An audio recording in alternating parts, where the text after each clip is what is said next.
नमस्कार, हिमाचल खबरनामा में आपका स्वागत है। मैं हूं आपके साथ वर्षा पंवर। सबसे पहले नजर डालते हैं कुछ खास सुर्खियों पर।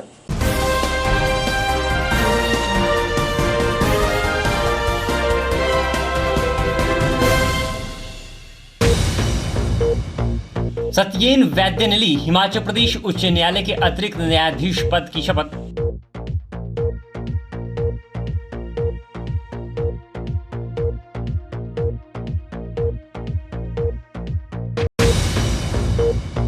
भाजपा की प्रदेश कार्य योजना टोली की 2 दिवसीय बैठक के अंतिम दिन कार्यकर्ताओं में प्रशिक्षण शिविरों, सम्मेलनों और जनसंपर्क अभियानों के जरिए ऊर्जा भरने का दिया मंत्र।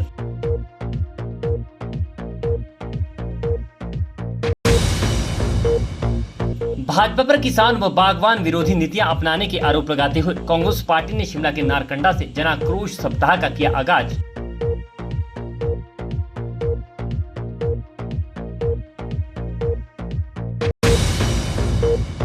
सेव एग्रीकल्चर सेव डेमोक्रेसी की मांग को लेकर संयुक्त किसान मोर्चा ने राजभवन के बाहर किया धरना प्रदर्शन। राज्यपाल के माध्यम से राष्ट्रपति को सौंपा ज्ञापन।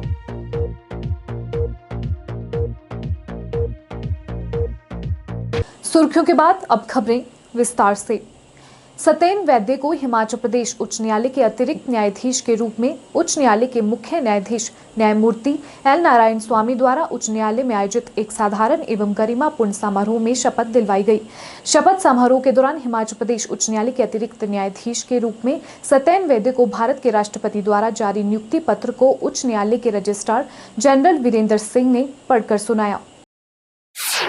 शपथ समारोह में हिमाचल प्रदेश उच्च न्यायालय के न्यायाधीश न्यायमूर्ति तरलोक सिंह चौहान, न्यायमूर्ति सुरेश्वर ठाकुर, न्यायमूर्ति विवेक सिंह ठाकुर, न्यायमूर्ति संदीप शर्मा, न्यायमूर्ति चंद्रभूषण बरोवालिया, न्यायमूर्ति अनूप चितकारा और न्यायमूर्ति ज्योत्सना रेवाल दुआ उपस्थित थी। बता दें, न्यायमूर्ति सत्येन वैद्य का जन्म 22 दिसंबर 1963 को एच.एल. वैद्य और श्रीमती प्रकाश वैद्य के यहाँ मंडी में हुआ था। उन्होंने अपनी प्रारंभिक शिक्षा लालपानी शिमला, स्नातक की पढ़ाई 1983 में राजकीय महाविद्यालय संजौली और कानून की शिक्षा हिमाचल प्रदेश विश्वविद्यालय शिमला से 1986 में की और 1986 से लेकर 2009 तक जिला शिमला में जिला न्यायालयों में इनके द्वारा अभ्यास करना शुरू किया। इसके उपरांत 2009 में हिमाचल प्रदेश के उच्च न्यायालय में उन्होंने दीवानी, आपराधिक, संवैधानिक सेवा और मध्यस्थता मामलों में कानून का अभ्यास किया। इन्होंने हिमाचल प्रदेश के उच्च न्यायालय में कई मामलों में न्याय मंत्री होने के अलावा मध्यस्थता के मामलों के व्यापक कार्य किए। बता दें, इन्हें 2015 में वरिष्ठ अधिवक्ता के रूप में नामित किया गया था। Having been appointed as additional judge of the High Court of Himachal Pradesh, do swear in the name of God that I will bear true faith and allegiance to the Constitution of India as by law established. That I will bear true faith and allegiance to the Constitution of India as by law established. That I will uphold the sovereignty and integrity of India. That I uphold the sovereignty and integrity of India. That I will duly and faithfully and to the best of my ability, knowledge and judgment. That I will duly and faithfully and to the best of my ability, knowledge and judgment. Perform the duties of my office. Perform the duties of my office. Without fear or favor, affection or ill will. Without fear or favor, affection or ill will. And that I will uphold the Constitution and the laws. And that I will uphold the Constitution and the laws.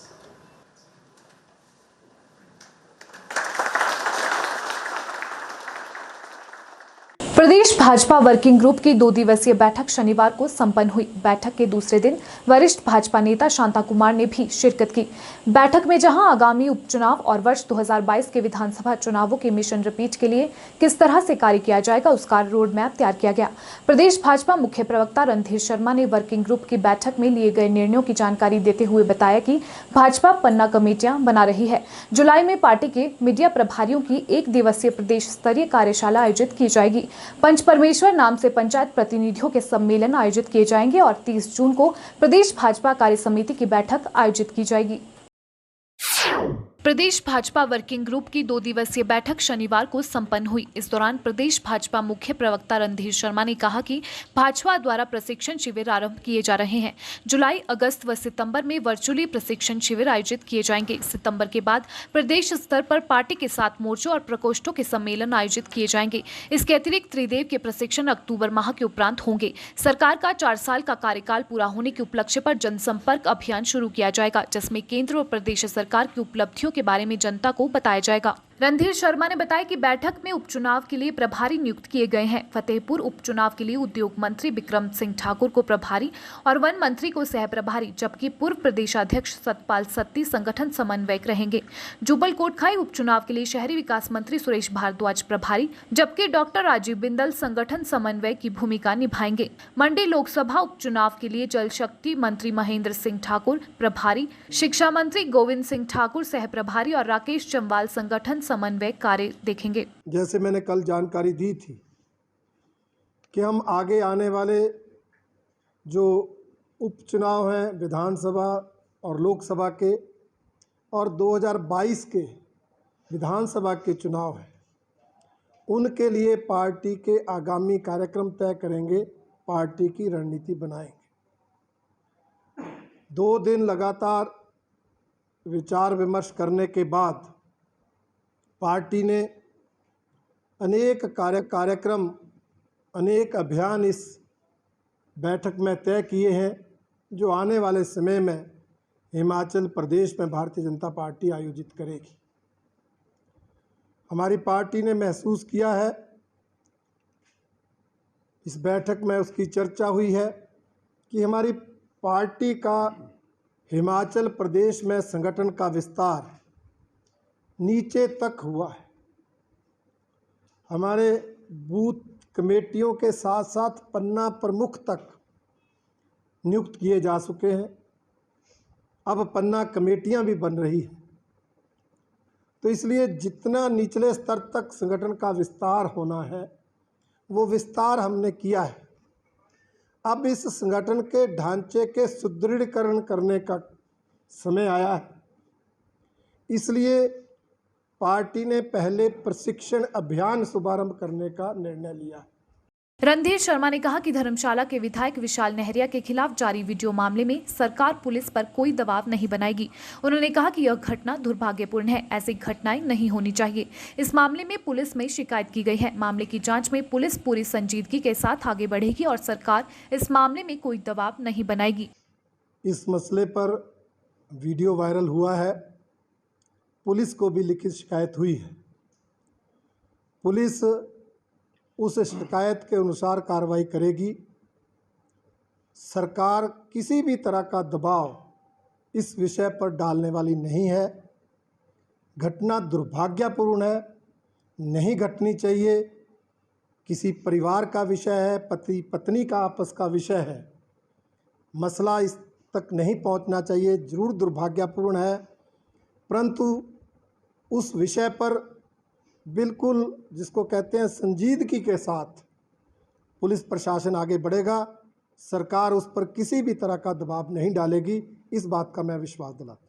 Randhir Sharma ने विपक्ष द्वारा सरकार पर की गई कर्ज को लेकर बयानबाजी पर कहा कि अब तक प्रदेश में जितना भी कर्ज लिया है, उसमें से अधिकतर हिस्सा कांग्रेस राज में लिया गया है। उन्होंने कहा कि कर्ज लेकर सरकार चलाने की संस्कृति कांग्रेस ने शुरू की थी। वर्तमान में कांग्रेस के पास कहने को कुछ नहीं है। यही वजह है कि कांग्रेस इस तरह की बयानबाजी कर रही है।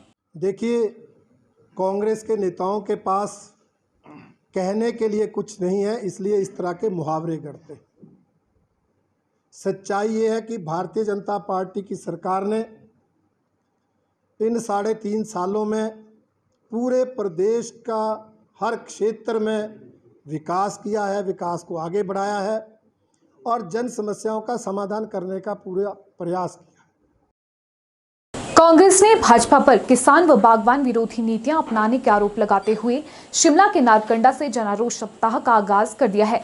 अखिल भारतीय कांग्रेस कमेटी के सचिव और हिमाचल कांग्रेस के सह प्रभारी की उपस्थिति में नारकंडा में कांग्रेस अध्यक्ष कुलदीप सिंह राठौर ने इस जनाक्रोश सप्ताह का शुभारंभ किया। जनाक्रोश रैली के दौरान कांग्रेस नेताओं ने भाजपा सरकार पर चौतरफा हमला बोला।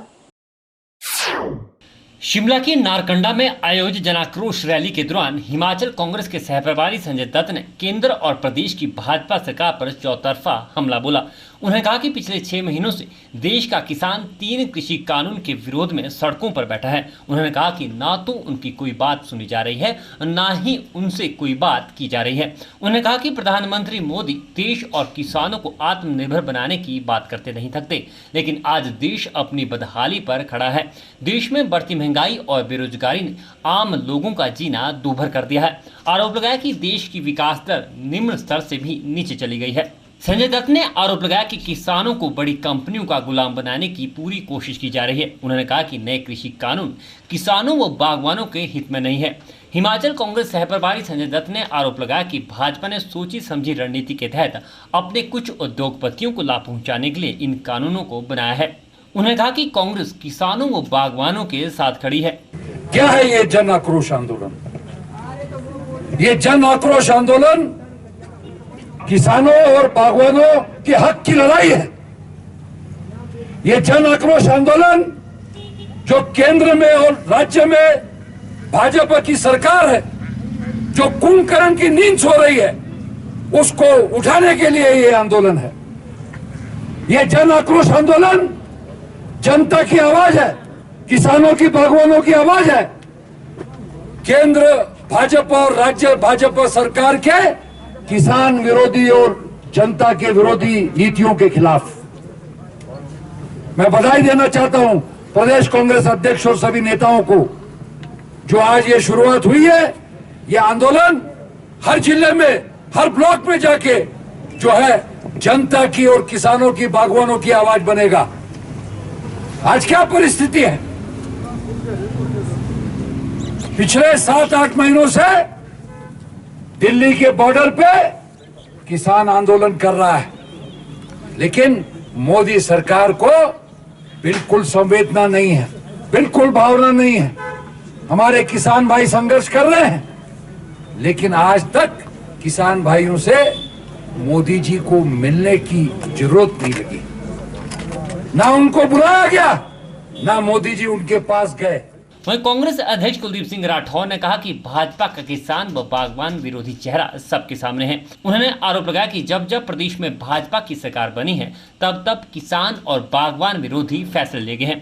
राठौर ने कहा कि प्रदेश में सेब सीजन शुरू हो गया है, सरकार ने इसके विपणन की अब तक कोई व्यवस्था नहीं की है। उन्होंने कहा कि बागवानी मंत्री ने आश्वासन दिया था कि इस बार कार्टन के रेट नहीं बढ़ेंगे, बावजूद इसके रेट बढ़ा दिए गए हैं। उन्होंने कहा कि सरकार ने अपने इस कार्यकाल में कोई भी राहत या मदद किसानों बागवानों को नहीं दी है। कुलदीप सिंह राठौर ने कहा कि प्रदेश में आज हर वर्ग भाजपा की नीतियों व निर्णयों से आहत है। बढ़ती बेरोजगारी, महंगाई पर सरकार का कोई नियंत्रण नहीं है।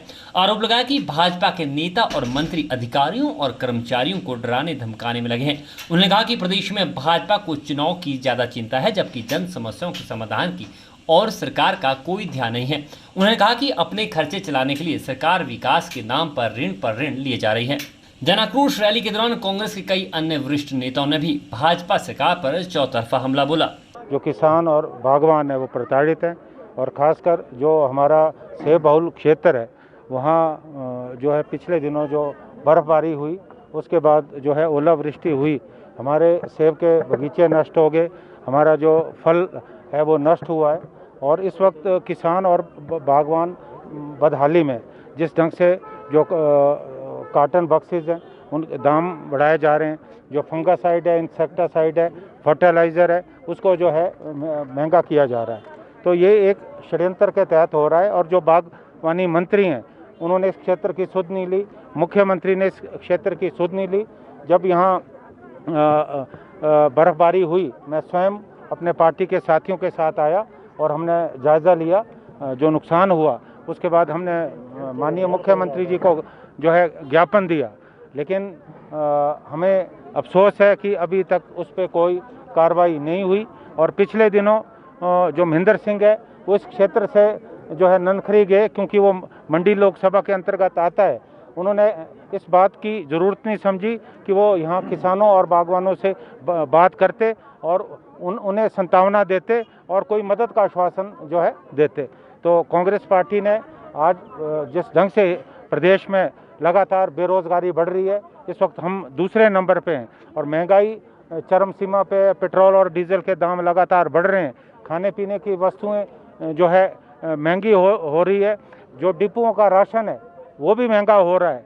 तो इन सब मुद्दों को लेकर हमने जो है पूरे प्रदेश में फैसला किया, हिमाचल प्रदेश कांग्रेस कमेटी ने, कि हम जो है जन आक्रोश सप्ताह मनाएंगे।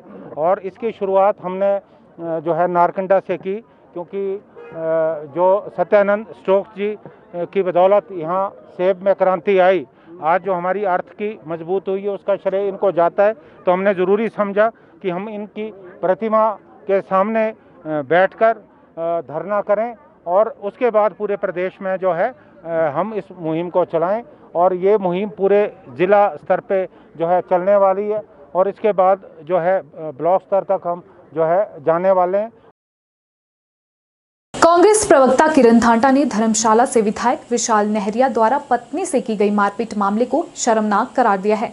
उन्होंने प्रशासनिक अधिकारी ओशिन शर्मा की हिम्मत की तारीफ करते हुए कहा कि जिस तरह पीड़ित पत्नी ने हिम्मत करके पति के अत्याचार के खिलाफ पुलिस में शिकायत की है, उसे घरेलू अत्याचार सहन करने वाली अन्य महिलाओं को भी हिंसा के खिलाफ आवाज उठाने की हिम्मत मिलेगी।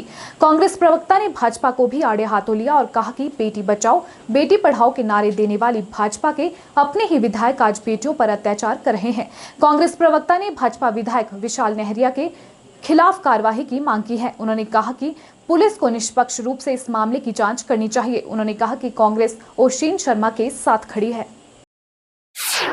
कि जिस तरह से अगर आपके साथ अत्याचार हो रहा है तो वो अत्याचार आप ना होने दें और उसके खिलाफ आप आवाज उठाएं। और वही आवाज उन्होंने उठाई है। और जहां तक विशाल जी की बात है, देखिए विधायक हैं वो, विधायक की एक बहुत बड़ी जिम्मेवारी होती है समाज के प्रति। एक उनका बहुत बड़ा दायित्व हो जाता है, बहुत बड़ा उनका कर्तव्य बनता है।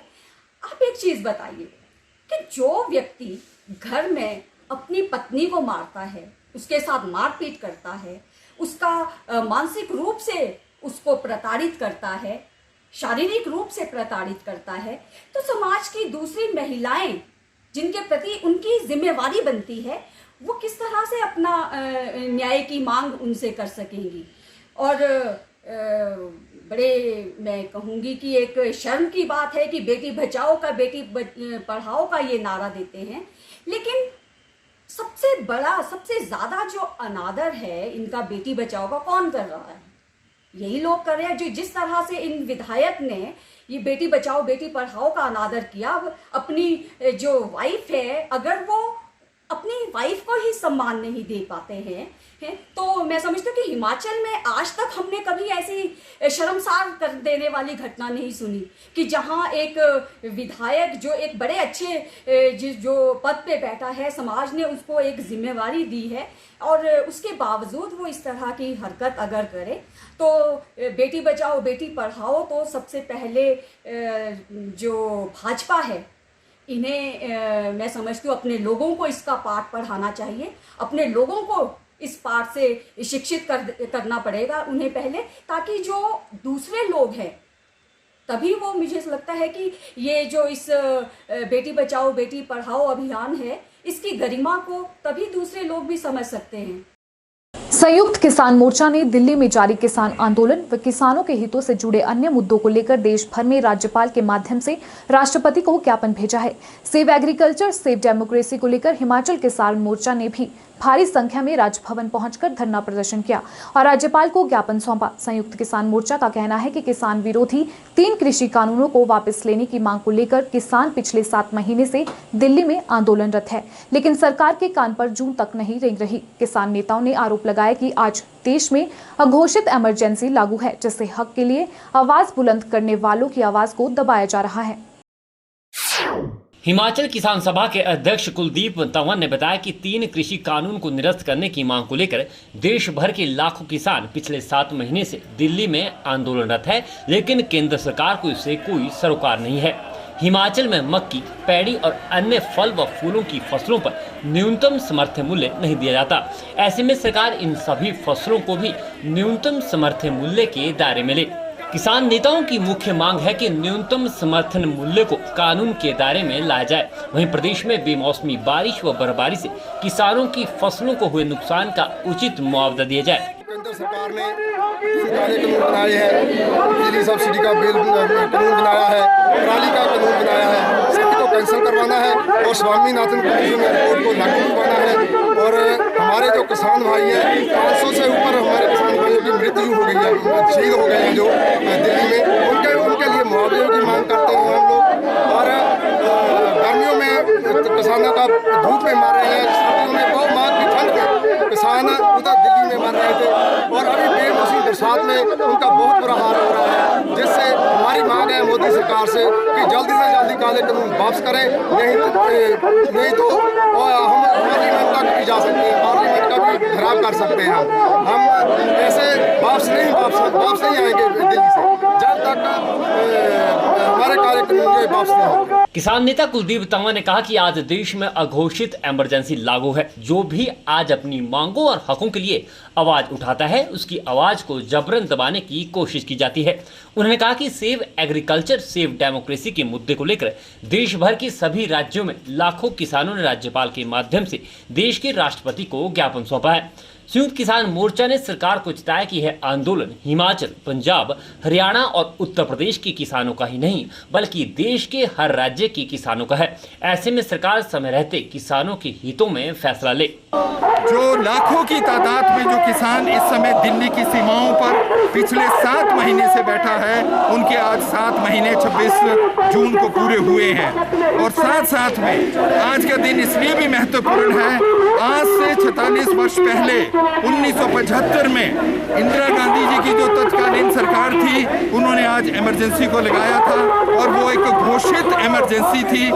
मगर आज हम देखते हैं भारतवर्ष का किसान ये महसूस करता है, आम आवाम ये महसूस करता है कि इस समय इस देश के अंदर अघोषित इमरजेंसी लगी है। और उसका जो एक आप देखें, पत्रकारिता से लेकर के छात्र है, नौजवान है, कोई भी जो आंदोलन करता है उसकी आवाज को दबाया जाता है। इन दोनों चीजों को जोड़ करके सेव एग्रीकल्चर सेव डेमोक्रेसी के मुद्दे पर करोड़ों की तादाद में जो किसान है आज राज्य हेडक्वार्टर पर, जिला पर, तहसील और ब्लॉक हेडक्वार्टर पर आंदोलनरत है।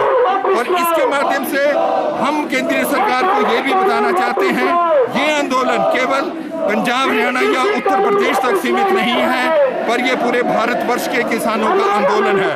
हिमाचल में विशेष रूप से हम ये चाहते हैं कि हिमाचल में मक्की है, पैडी है और जो फल फूल और सब्जियां हैं उसमें न्यूनतम समर्थन मूल्य नहीं दिया जाता, कि उसको भी न्यूनतम समर्थन मूल्य के दायरे में लाया जाए। और जो न्यूनतम समर्थन मूल्य जो हमारी मुख्य मांग है इस समय देश में, उसको कानूनी दायरे में लाया जाए।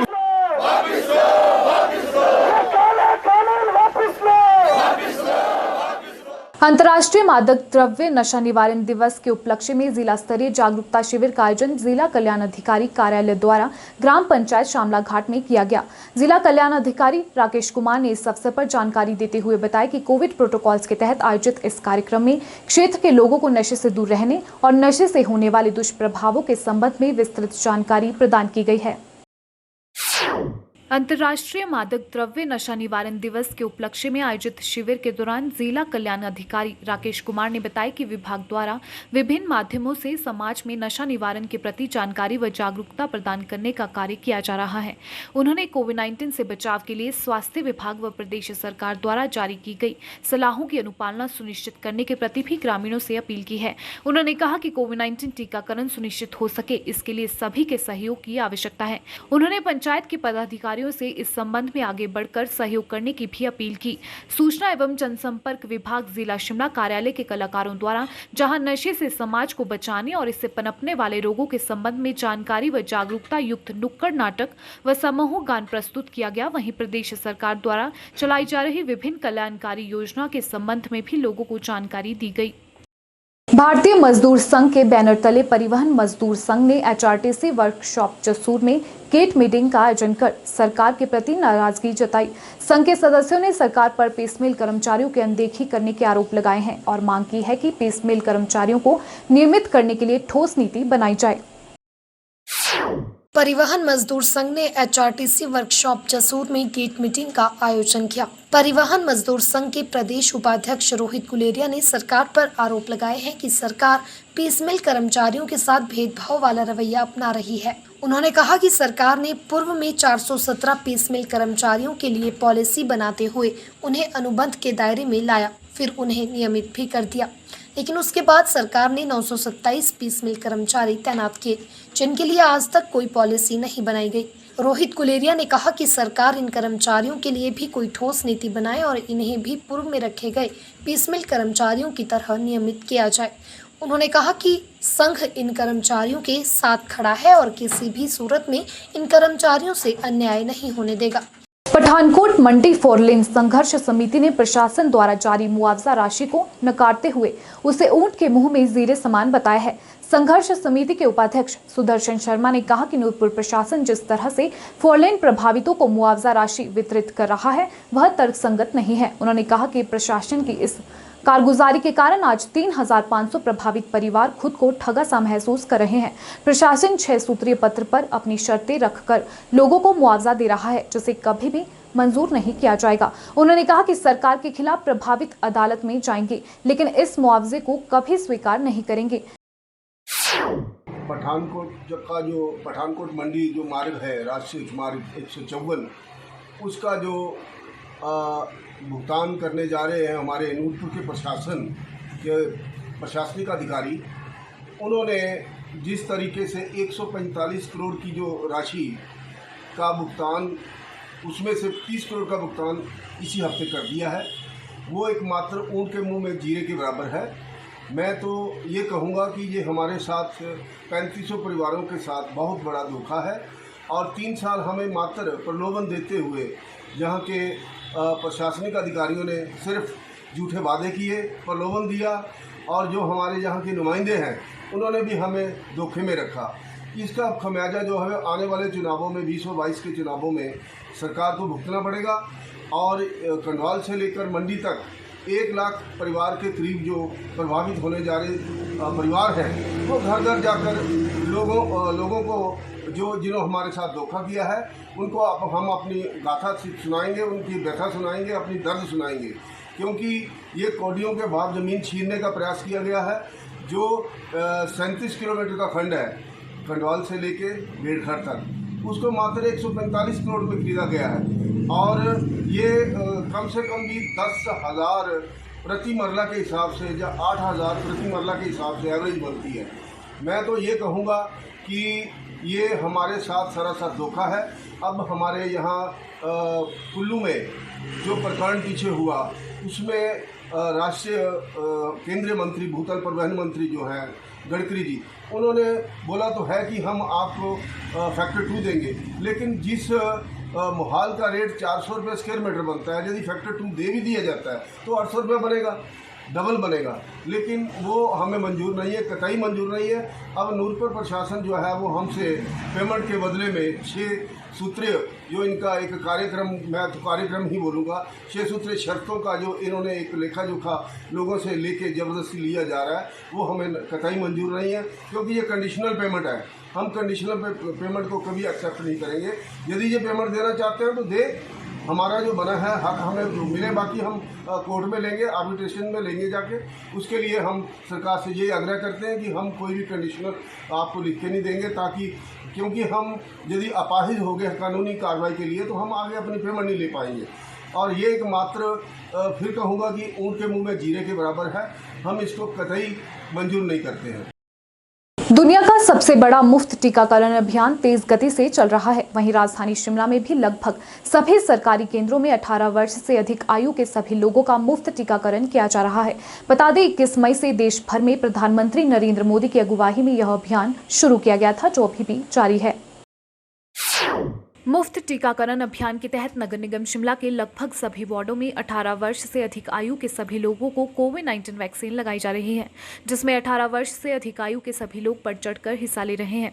खलीनी वार्ड से पार्षद पूरनमल ने बताया कि कोरोना कर्फ्यू से पूर्व भी खलीनी वार्ड में वैक्सीन कार्यक्रम शुरू करवाया गया था, जिसमें लगभग 2000 लोगों को कोरोना वैक्सीन लगाई गई थी।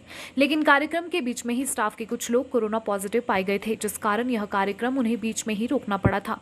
पार्षद ने बताया कि मुफ्त टीकाकरण अभियान के तहत एक बार फिर खलीनी वार्ड में 18 वर्ष से अधिक आयु के सभी लोगों को कोरोना नियमों का पालन करते हुए टीके लगाए जा रहे हैं। वहीं पार्षद ने सभी लोगों से इस अभियान में बढ़ चढ़कर हिस्सा लेने की भी अपील की है। इस लॉकडाउन से पहले कम से कम 2000 लोगों को यहाँ वैक्सीनेशन की सुविधा प्राप्त हुई थी। खलीनी एक ऐसा सेंटर है जिसमें खलीनी के ही नहीं बल्कि चारों तरफ के लोग जो है ना इजिली आ सकते हैं, गाड़ी पार्क करके यहाँ सोशल डिस्टेंसिंग से वैक्सीन लगा सकते हैं। मगर लॉकडाउन के टाइम में ऐसा हुआ कि हमारे कुछ यहाँ स्टाफ के ही लोग पॉजिटिव आ गए थे, जिसकी वजह से ये कार्यक्रम बीच में रोकना पड़ा। मगर अब हमने इसको शुरू करवा दिया है, जिसके तहत कल जो है 300 लोगों ने ऑनलाइन स्लॉट बुक कराया था, जिनकी आयु 18 से 44 वर्ष है और वो सोशल डिस्टेंसिंग के साथ ये वैक्सीनेशन लगा रहे हैं। हम आगे भी कोशिश करेंगे कि ये प्रोग्राम कंटिन्यू रहे और कोविड की गाइडलाइंस का पालन हो। वहीं टीकाकरण अभियान में शामिल स्वास्थ्य कर्मियों ने लोगों से वैक्सीन लगाने की अपील की है। विकास नगर में 18 से 44 वर्ष के जो लोग हैं उनका वैक्सीनेशन हो रहा है और जो क्या कहते हैं हम इस टाइम तक 80 लोग आ गए हैं जिनका वैक्सीनेशन हो गया है। कोविशील्ड की वैक्सीन है और सारा जो है हमारा जो गवर्नमेंट की गाइडलाइन है उसी के मुताबिक हम काम कर रहे हैं। और मैं ज़्यादा से ज़्यादा युवाओं को ये बोलना चाहूँगी कि वो अपना स्लॉट बुक करवाएं और वैक्सीन जरूर लगवाएं। चंबा जिला की द्रमण ग्राम पंचायत के अंतर्गत आने वाले गलू गांव में लोगों को पिछले कई वर्षों से पेयजल की समस्या से दो चार होना पड़ रहा है। दरअसल यहां पर जल शक्ति विभाग द्वारा लोगों के घरों में पानी की सप्लाई सीधे नाले से की जा रही है। ऐसे में बरसात के समय यह पानी मटमैला हो जाता है, जो पीने योग्य तो दूर कपड़े व बर्तन धोने के काम भी नहीं आता। ऐसे में यहाँ लोगों को भारी परेशानी उठानी पड़ रही है। स्थानीय लोगों ने सरकार से आग्रह किया है कि जल्द से जल्द उनके घरों तक फिल्टर्ड पानी की सप्लाई की जाए। साथ ही उनके गाँव में सिंचाई के लिए बनी कूहल जो सूख चुकी है उसे भी विभाग द्वारा ठीक किया जाए। हमारी समस्या जो है वाटर की है सर। जो हमारा पानी है पीने का सर नल में पानी आता है सर, वो मिट्टी वाला पानी है। उसमें ना थोड़ी मिट्टी मिक्स है और जो हमारी टंकियाँ हैं अगर आप देखें तो उसमें टंकियों में काफ़ी आपको मिट्टी देखने को मिलेगी। तो वो पानी हम पी नहीं सकते हैं मिट्टी वाला। तो हमें जो है पानी भरने के लिए जो कॉलेज है पीजी कॉलेज है, इसके पीछे एक पनिहार है, वहाँ पर डेली जाना पड़ता है। तो वहाँ पर भी काफ़ी भीड़ लगी रहती है। कोई नहाने वाले होते हैं, कपड़े धोने वाले होते हैं, वहाँ पर भी काफ़ी जो भीड़ इकट्ठी हो जाती है। तो हम प्रशासन से सर यही IPS डिपार्टमेंट से यही मांग करते हैं, जल शक्ति विभाग से, कि हमारा जो ऊपर ये घांगनी में बना हुआ है टैंक बना हुआ है वाटर सप्लाई का, वहाँ पे अगर आप एक फ़िल्टर लगवा दिया अच्छा सा। और हमने इसके लिए जो है सर 2017 में भी मांग की थी। हम हमारे जो वैक्सीन साहब थे तब उनके पास हम गए थे तो उन्होंने हमें आश्वासन दिया था कि हम जो है आपके यहाँ फ़िल्टर लगवा देंगे। बट सर आज 3-4 साल हो गए हैं, वो लगा नहीं है। तो मिट्टी वाला ही पानी हमें जो पीना पड़ रहा है उसे। यहाँ पे पीने के पानी की दिक्कत, हम जो पनिहार है वहाँ से लाते हैं ना पानी, तो जो यहाँ का पानी है वो थोड़ा कभी जैसे बारिश वगैरह लगती है तो बड़ा मतलब गंदा जैसा पानी आता है, तो उससे हमें बड़ी दिक्कत होती है। उससे हमें बहुत दिक्कत हो रही है और हम पनिहार से लाते हैं ना पानी। हाँ, हम चाहते हैं कि वहाँ पे फ़िल्टर लगें, तो जैसे मतलब फ़िल्टर लग जाएंगे तो अच्छा पानी मिलेगा हमें। हिमाचल खबरनामा के इस अंक में इतना ही। नमस्कार।